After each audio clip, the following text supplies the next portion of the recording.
ನಿಮ್ಮ ಮನೆಯನ್ನು ಬೇಕೆಂದು ನಾವೇ ನಿನ್ನ ಕಾಲಿಡುವುದು ಕೇಳಿಲ್ಲ. ನಿನ್ನ ತಂಗಿ ಮನಸ್ಸಾರ ನಮ್ಮ ಮನೆ ಕಂದನ್ನು ಪ್ರೀತಿಸುವ ತಪ್ಪಿಗಾಗಿ ನಾವೇ ಮುಂದೆ ನಿಂತು ಮದುವೆ ಮಾಡುತ್ತಿದ್ದೇವೆ. ನಿನ್ನ ತಂಗಿಯನ್ನು ನಮ್ಮ ತಮ್ಮನ್ನು ಪ್ರೀತಿಸುವ ಸತ್ಯವೋ ಸುಳ್ಳು ಎನ್ನುವುದು ಅವರ ಬಾಯಿಗೆ ತಿಳ್ಕೋ. ನೀವು ಯಾರು ಹೇಳುವ ಅವಶ್ಯಕತೆ ನನಗೆ ಬೇಕಾಗಿಲ್ಲ. ಹೆತ್ತವರನ್ನು ಕಳೆದುಕೊಂಡ ಮೇಲೆ ನನ್ನ ತಂಗಿಯನ್ನು ಮುದ್ದಾಕಿ ಬೆಳೆಸಿದವನು ನಾನು. ನನ್ನ ಕೈಗೆತ್ತುವಂತ ನನ್ನ ತಂಗಿಯ ಗುಣ ನನಗೆ ಚೆನ್ನಾಗಿ ಗೊತ್ತು. ಅವಳ ಹೃದಯಪೂರ್ವಕವಾಗಿ ಮಣಿಕಂಠನನ್ನು ಪ್ರೀತಿಸಿಲ್ಲ. ಅವಳ ಪ್ರೀತಿಸುವಂತೆ ಮೋಹ ಮಾತುಗಳು ಮಾಡಿ ನಿಮ್ಮಂತ ಮುಖ್ಯಮಂತ್ರಿ ನಾಯಿಗಳು ಮಾಡಿದ ಕುತಂತ್ರವಿದು. ಯಾವ ಕಾಲಕ್ಕೂ ಈ ನಾಡಗೌಡರ ಮನೆ ತಲೆಯಲ್ಲಿ ನಿಮ್ಮ ಮನೆಯ ವಸ್ತು ತಿಳಿಯಲು ಸಾಧ್ಯವಿಲ್ಲ.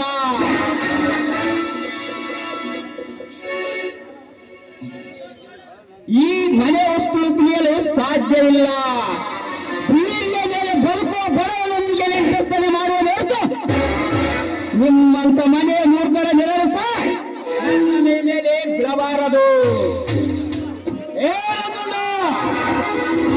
ಮದುವೆ ಬಂದವರ ಮುಂದೆ ಹಾಗೆ ಬಂದಂತೆ ಪಗಳಬೇಡ. ನಿಮ್ಮ ತಂಗಿಯ ವೈದ್ಯರ ಕೇಳು. ಪ್ರೀತಿಸಿದ ಮಣಿಕಂಠ ಎಂದರೆ 4 ಅಕ್ಷತೆ ಕಾಳು ಹಾಕಿ ಹೊರಟುವಾಗ, ಇಲ್ಲದಿದ್ದರೆ ಒಳ ಹುಟ್ಟಿದ ಅಣ್ಣ ಬೇಕಂದ್ರೆ ಕರೆದುಕೊಳ್ಳೋದು ಹೋಗೋದು ತಂಗಿಯನ್ನ. ನಿಮ್ಮ ತಂಗಿಯ ವೈದ್ಯರೇ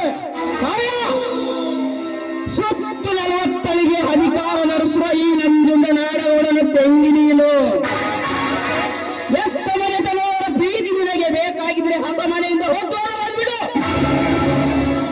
ಇಲ್ಲ 4 ಮೋಹನ ಮಾತುಗಳಾಡೋ ಪ್ರಿಯಕರನೆ ಬೇಕಾಗಿದ್ರೆ ಅಲ್ಲೇ ನಿಂತು ಬಿಡು. ಈ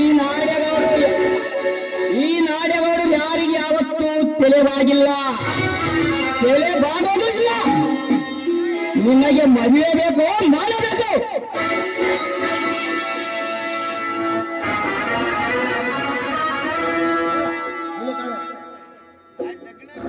ನಿನ್ನ ಕಾಲ ನಿಲ್ಲು. ಒಂದು ಸಲ ಕಣ್ಣಿಟ್ಟ ಹೆಣ್ಣಿನ ಮೇಲೆ ಈ ಮಣಿಕಂಠ ಬಿಟ್ಟಿಲ್ಲ, ಬಿಡುವಲ್ಲಿ ಕೂಡ ಇಲ್ಲ. ಈ ನಿನಗೆ ತಾಳಿ ಕಟ್ಟದಿದ್ದರೆ ನಾನು ದೇಸಾಯಿ ಮನೆತನದ ಗಂಡ ಸರಿ ಅಲ್ಲ. ಅವನಲ್ಲ ಬಡ್ಡಿ ಬಂದೆ.